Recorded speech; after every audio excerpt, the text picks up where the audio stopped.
Hello दोस्तों, मैं सुनीति आपका अपने चैनल हिंदी मिरर पर फिर से आपका स्वागत करती हूँ। कैसे हैं आप सब दोस्तों? आज की वीडियो में हम कृष्णा सोविती की सिक्का बदल गया कहानी लेकर आए हैं।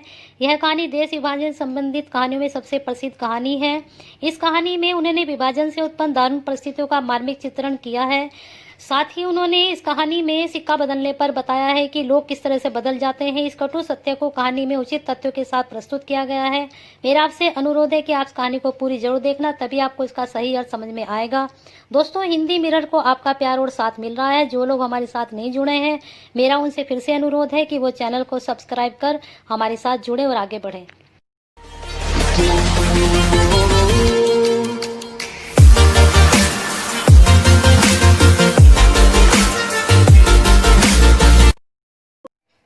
तो चलिए दोस्तों, शुरू करते हैं आज की कहानी सिक्का बदल गया, जिसकी लेखिका कृष्णा सोविती हैं। यह हिंदी साहित्य की प्रसिद्ध लेखिका रही हैं। इन्होंने ज्यादातर कहानियां विभाजन के ऊपर लिखी हैं। देश विभाजन से संबंधित कृष्णा सोविती की कहानियों में सबसे चर्चित व प्रसिद्ध कहानी सिक्का बदल गया ही है। इस कहानी का वर्ष 1948 में है। यह पत्रिका प्रतीक में प्रकाशित हुई थी 1948 में। सबसे पहले हम कहानी का सारांश शुरू करने से पहले इसके पात्रों के बारे में बताएंगे आपको। इसके मुख्य पात्र शाहिनी है, जो कहानी की मुख्य पात्र है, जिसके पति शाहजी का देहांत हो चुका है। वह बड़ी हवेली की मालकिन है, जिसे विभाजन के बाद हवेली छोड़नी पड़ती है। जैसा कि मैंने आपको भी बताया कि जो इनकी कहानी है सिक्का बदल गया, यह विभाजन त्रासदी के ऊपर लिखी गई है। फिर दूसरा पात्र है शेरा। शाहजी का वह सेवक था। उसकी मां की मृत्यु के बाद शाहिनी ने उसका पालन पोषण किया था। वही अंत में शाहिनी को मारने की योजना बनाता है। जिस वक्त विभाजन हुआ था देश का, तो एक दूसरे को मार रहे थे, हिंदू मुसलमानों को और मुसलमान हिंदुओं को। उस वक्त ये चल रहा था। हसीना शेरा की पत्नी है, जिसे शाहिनी बहुत महत्व देती है। हुसैना, जो इसकी शेरा की पत्नी है, वह तीसरी पात्र है। फिर है थानेदार दाऊद, जो किसी समय शाहजी का वफादार था। आज वही शाहिनी को बड़ी हवेली खाली करने के लिए कहता है। सारी कहानी इसी के ऊपर है। सिक्का बदल गया। जब सिक्का बदल जाता है तो किस तरह से आपकी अहमियत खत्म हो जाती है, आपकी भी जगह बदल जाती है, यह सब इस कहानी में बताया गया है। चलिए शुरू करते हैं कहानी का सारांश। खद्दर की चादर ओढ़े, हाथ में माला लिए शाहिनी जब दरिया के किनारे पहुंची तो पौ फट रही थी। दूर दूर आसमान के पर्दे पर लालिमा फैलती जा रही थी। शाहिनी ने कपड़े उतारकर एक ओर रखे और श्री राम करती पानी में हो ली। अंजलि भरकर सूर्य देवता को नमस्कार किया, अपनी उनीदी आंखों पर छींटे दिए और पानी से लिपट गई। चलिए अब आगे चलते हैं। चनाब का पानी आज भी पहले सा ही सर्द था। लहरें लहरों को चूम रही थी। वह दूर सामने कश्मीर की पहाड़ियों से बर्फ पिघल रही थी। उछल उछल आते पानी के भंवरों से टकराकर कगारे गिर रहे थे, लेकिन दूर दूर तक बिछी रेत आज न जाने क्यों खामोश लगती थी। शानी ने कपड़े पहने, इधर उधर देखा, कहीं किसी की परछाई तक न थी, पर नीचे रेत में अगणित पांव के निशान थे। वह कुछ सहम सी उठी। आज इस प्रभात की मीठी नीरवता में न जाने क्यों कुछ भयानक सा लग रहा है। वह पिछले 50 वर्षों से यहाँ नहाती आ रही है। कितना लंबा अरसा है, शाहिनी सोचती है। एक दिन इसी दुनिया के किनारे वह दुल्हन बनकर उतरी थी, और आज वह शाहिनी नहीं है। उसका वह पढ़ा लिखा लड़का नहीं। आज वह अकेली है, शाहजी की लंबी चौड़ी हवेली में अकेली है। पर नहीं, यह क्या सोच रही है? वह सवेरे सवेरे जब वह नहाने आई तो ये सब बातें उसके दिमाग में चल रही थी। तो उसका दिमाग सोचता है कि वह सुबह सुबह ये क्या सब सोच रही है। अभी भी दुनियादारी से मन नहीं फिरा उसका। शाहजी ने लंबी सांस ले ली। श्री राम करती बाजरे के खेतों से होती घर की राह ली।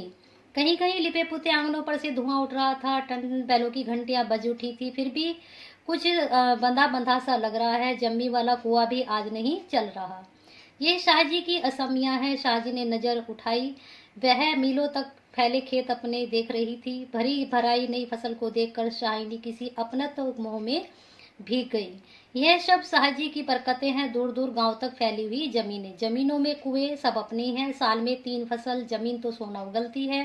शाहिनी कुएं की ओर बड़ी, आवाज दी, शेरे शेरे, हसैना हसैना। जो भी मैंने आपको बताया था कि ये 2 पात्र भी इसके मुख्य पात्र हैं। शेरा सानी का स्वर पहचानता है। वह नहीं पहचानेगा क्या? हाँ भाई, क्यों नहीं पहचानेगा जब बचपन से उसको पाला था उन्होंने।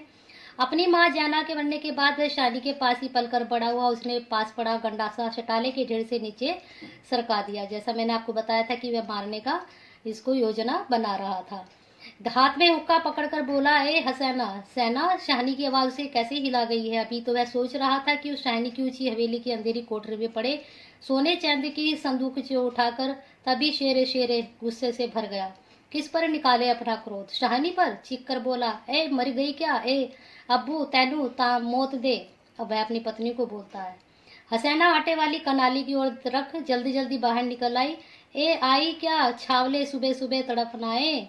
अब तक शाहिनी नजदीक पहुंच चुकी थी, शेरे की तेजी सुन चुकी थी। प्यार से बोली, हसैना यह वक्त लड़ने का है, वह पागल है, तू तो जिगरा कर लिया कर। वैसे हसैना को समझाती है कि तुम दोनों लड़ रहे हो तो तू ही उस बात को संभाल लिया कर।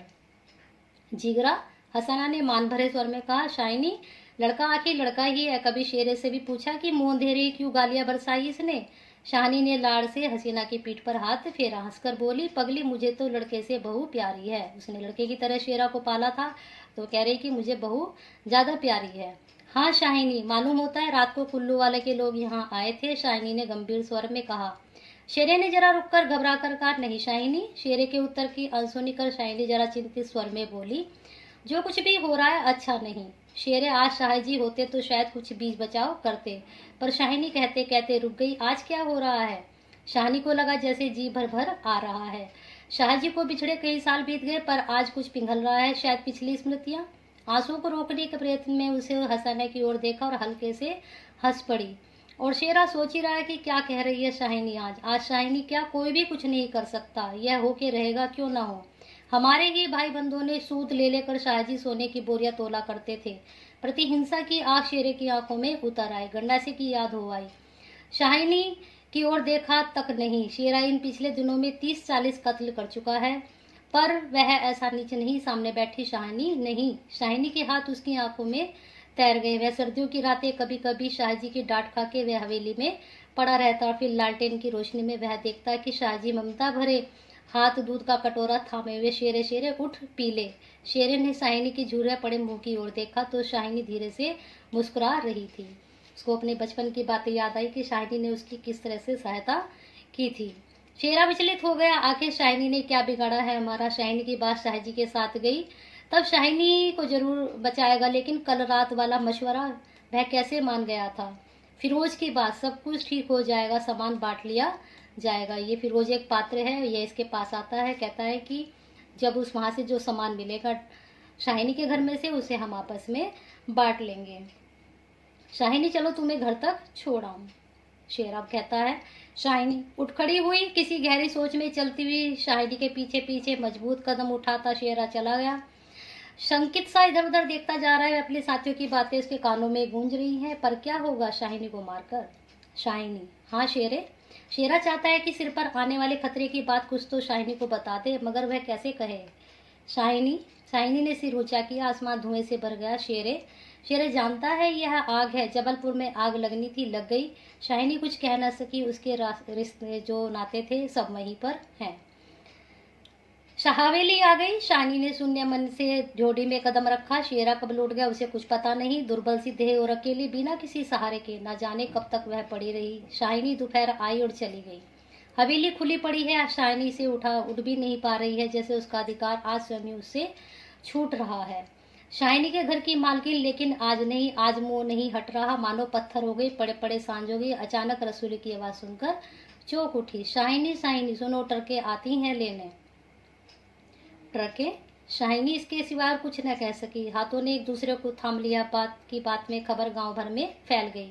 बीबी ने अपने विकृत कंठ से कहा, शाहिनी आज तक कभी ऐसा न हुआ, न कभी सुना, गजब हो गया, अंधेर पड़ गया। शाहिनी मूर्तिवत खड़ी रही। नवाब बीबी ने स्नेह सनी उदासी से कहा, शाहिनी हमने तो कभी सोचा न था। शाहिनी क्या कहे, उसने भी कभी ऐसा सोचा था। नीचे से पटवारी बेगू और जेलदार की बातचीत सुनाई दी। शाहिनी समझी कि वक्त आन पहुंचा है उसके जाने का। मशीन की तरह नीचे उतरी पर ढोडी ना लांग सकी। किसी बहुत गहरी आवाज से पूछा, कौन है वहाँ? कौन नहीं, आज वहाँ सारा गांव है जो उसके इशारे पर नाचता था कभी।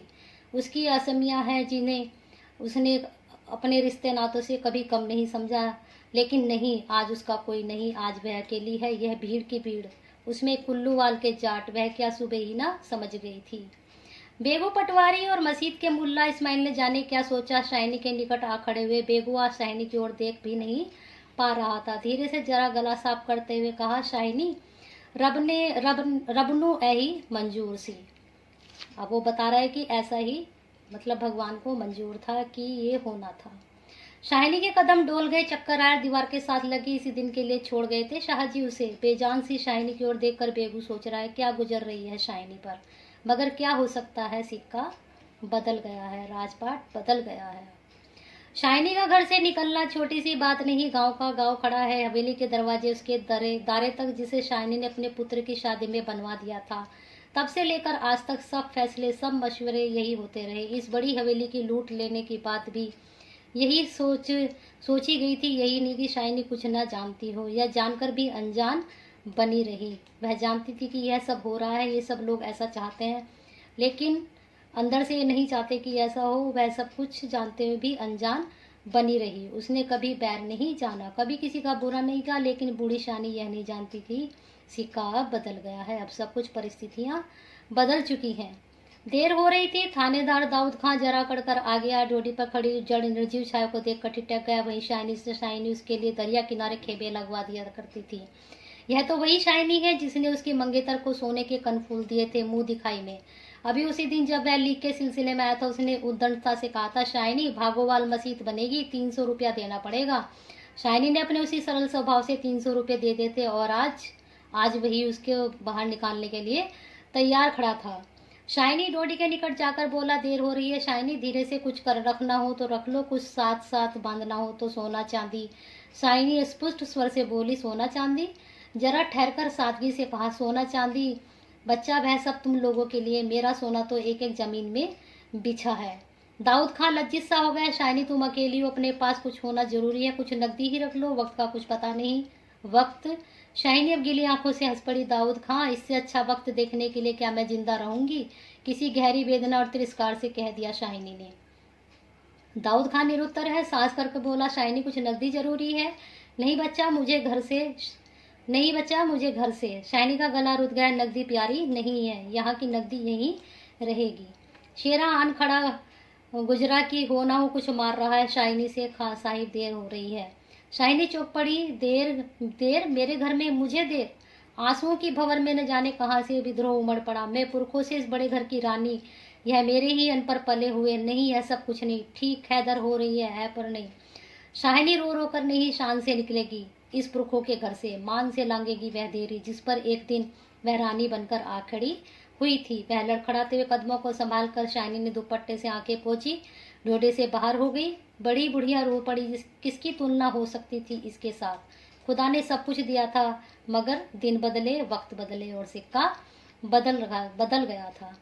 शाइनी ने दुपट्टे से सिर ढांपकर अपने धुंधली आंखों में से हवेली को अंतिम बार देखा। शाइनी के मरने के बाद भी जिस कुल की अमानत को उसने सहेज कर रखा, आज वैसे धोखा दे गई थी। शाइनी ने दोनों हाथ जोड़ लिए। यही अंतिम दर्शन था हवेली का, यही अंतिम प्रणाम था। किसको? हवेली को। शाइनी की आंखें फिर कभी इस ऊंची हवेली को ना देख पाएंगी। प्यार ने जोर मारा। सोचा, एक बार घूम फिर कर पूरा घर क्यों ना देख आए। जी छोटा हो रहा है, पर जिसके सामने हमेशा बड़ी बनी रही, उसके सामने वह छोटी ना होगी। वो जो लोग बाहर है, जिनके सामने वह हमेशा हाथ देने को बढ़ाती रहती थी और उनके सामने हमेशा बड़ी बनती थी, वह उनके सामने अपना जी छोटा नहीं करेगी। इतना ही ठीक है, बस हो चुका। सिर झुकाया। ड्यूटी के आगे कुलबुद्ध की आंखों से निकलकर कुछ बूंदे चू पड़ी। शाइनी जल द्यूचा सा भवन पीछे खड़ा रह गया। दाऊद खां, शेरा, पटवारी, जैलदार, छोटे बड़े, बच्चे, बूढ़े मर्द, औरतें सब पीछे पीछे। ट्रकें अब तक भर चुकी थी। शाइनी अपने को खींच रही थी। गांव वालों के गले में जैसे धुआं उठ रहा है। खूनी शेरे का दिल टूट रहा है। दाऊद खान ने आगे बढ़कर ट्रक का दरवाजा खोला। शाइनी बढ़ी। इस्माइल ने आगे बढ़कर भारी आवाज से, शाइनी, कह जाओ, तुम्हारे से मुंह से निकली असीम झूठ नहीं हो सकती, और अपने साथ से आंख का पानी पोंछ लिया। शाइनी ने उठती हुई हिचकी को रोककर उधे स्वर से कहा, रब्बू तुहान सलामत रखे, बच्चा खुशियां बख्शे। जाते जाते भी वह उनको दुआएं दे रही थी। वह छोटा सा जनसमूह रो दिया। जरा भी दिल में मैल नहीं शाइनी के, और हम शाइनी को नहीं रख सके। शेरा ने बढ़कर शाइनी के पांव छुए। कितना मतलब उस समय जब ये विभाजन हो रहा था, लोगों के सीने में दर्द था, और इस कहानी में यह सब उन्होंने दर्शाया है। शाइनी कोई कुछ कर नहीं सका, राजी पलट गया। शाइनी ने कांपते हुए हाथ से शेरे के सिर पर रखा, रुक कर कहा, तैनू भाग जगण चलना, हो जाता तेरे भाग्य जागे। दाऊद खान ने हाथ का संकेत किया। कुछ बड़ी बूढ़ी शाइनी के गले लगी और ट्रक चल पड़ी। अंजल उठ गया। वह हवेली नई बैठक, ऊंचा चोबरा, बड़ा पसारे करके घूम रहे हैं। शाइनी की आंखों में कुछ पता नहीं ट्रक चल दिया या नहीं, वह सम चल रही है, आंखें बरस रही हैं। दाऊद खान ने विचलित होकर देख रहा है इस बूढ़ी शाइनी को, कहाँ जाएगी अब वह। शाइनी मन में मैनला लाना, कुछ कर सकते तो उठा रखते, वक्त ही ऐसा है, राज पलट गया है, सिक्का बदल गया है। न जाते जाते भी कहा शाइनी को कि हम तुम्हारे लिए कर सकते थे, लेकिन हम नहीं कर सकते हैं, वक्त ही ऐसा है। रात को शाइनी जब कैंप पे पहुंचकर जमीन पर पड़ी तो लेटे लेटे आहत मन में सोचा, राज पलट गया, सिक्का क्या बदलेगा, वह तो मैं वहीं छोड़ आई। जो सिक्का है, जो ये सिक्के हैं, ये तो ऐसे के ऐसे ही है, लेकिन सिक्के की जगह अब ये राज पलट गया, राज किसी और का आ गया है। और शाहिद जी की शाइनी की आंखें और भी गीली हो गई। आसपास के हरे भरे खेतों से घिरे गांव में रात खून बरसा रही थी। शायद राज पलटा भी खा रहा था और सिक्का भी बदल रहा था।